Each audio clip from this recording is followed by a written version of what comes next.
எங்களுக்கு எதிராக சாட்சி சொல்றதே தப்பு. பொய் சாட்சிய சொல்ல வரேன். கோர்ட்டு பக்கம் ஒன்ன பார்த்தேன். உடம்புல கை இருக்கும், கால் இருக்கும், மூக்கு இருக்கும், மொழி இருக்கும், ஆனா உயிர் இருக்காது.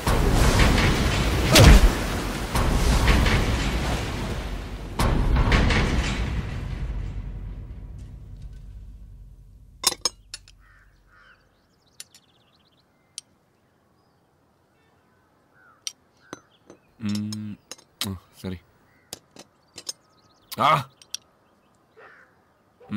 கீரை சாப்பிடு, சத்து. ஆமா, சத்து வச்சு நான் சண்டைக்கு போறேன் பாரு. ஐயோ, இந்த பாண்டி பசார் அம்மன் ஸ்டோர்ஸ் கடையை காலி பண்ண பகுடி கேட்டானே, அது என்னன்னு பாத்தியா? வெள்ளிக்கிழமை வரைக்கும் டைம் கொடுத்துருக்கேனே. அதுக்கப்புறம் அவன் காலி பண்ணலன்னா அவனை பண்ணிடலாம். அந்த பாலம் டெண்டர் விஷயம் என்னாச்சு? எதிர்பார்ட்டியை தட்டியாச்சுனே, வரமாட்டான். அப்புறம் 50,000 லஞ்சம் வாங்கிட்டு கையெழுத்து போட மாட்டேன் நானே, அந்த வில்லேஜ் அட்மினிஸ்ட்ரேட்டிவ் ஆஃபீஸரா, அது என்னன்னு பாத்தியா? அவன் எப்படியும் கையெழுத்து போட்டுருவானே, இல்லைன்னா ஆசிட் அடிச்சாதான் சரிப்படுவான். வேணாம், உள்காயம் இருக்கிற மாதிரி அடி. என்னடா இது, சாப்பிட்ற இடத்துல ஷேர் மார்க்கெட்டை பற்றி பேசுகிற மாதிரி பண்ணுறது அடிதடி. இதில் பேச்சு பாரு. யார் என்ன பண்ண உங்களுக்கு என்னடா? அப்படி விட முடியாதுமா. உலகத்திலேயே பெரிய தப்பு தப்பு பண்றவன் தப்பிக்கிறது தான்.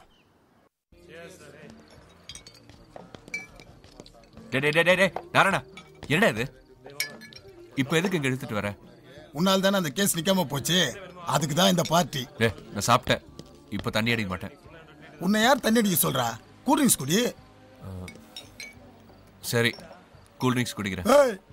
தலைக்கு அந்த கூல் ட்ரிங்க்ஸ் எத்துனுவா.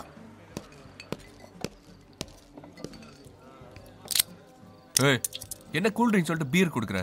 இப்போ பீர் எல்லாம் கூல் ட்ரிங்க்ஸா மாத்திட்டாங்க. பீரை கூல் ட்ரிங்க்ஸா மாத்திட்டாங்களா? எப்ப? இந்த முட்டையெல்லாம் சைவமா மாத்தினாங்க தெரியுமா? அதுக்கு மறுநாள்ல இருந்து இந்த பீர் எல்லாம் கூல் ட்ரிங்க்ஸா மாத்திட்டாங்க. சாப்பிடு. அதெல்லாம் முடியாது, நான் அடிக்க மாட்டேன். என்ன தல, எவ்வளவு பெரிய ஆள் எல்லாம் அடிக்கிற? அட்லீஸ்ட் இந்த பீர் அடிக்க முடியாதா? அடி தல. அது அது தல. ஏய் வரா.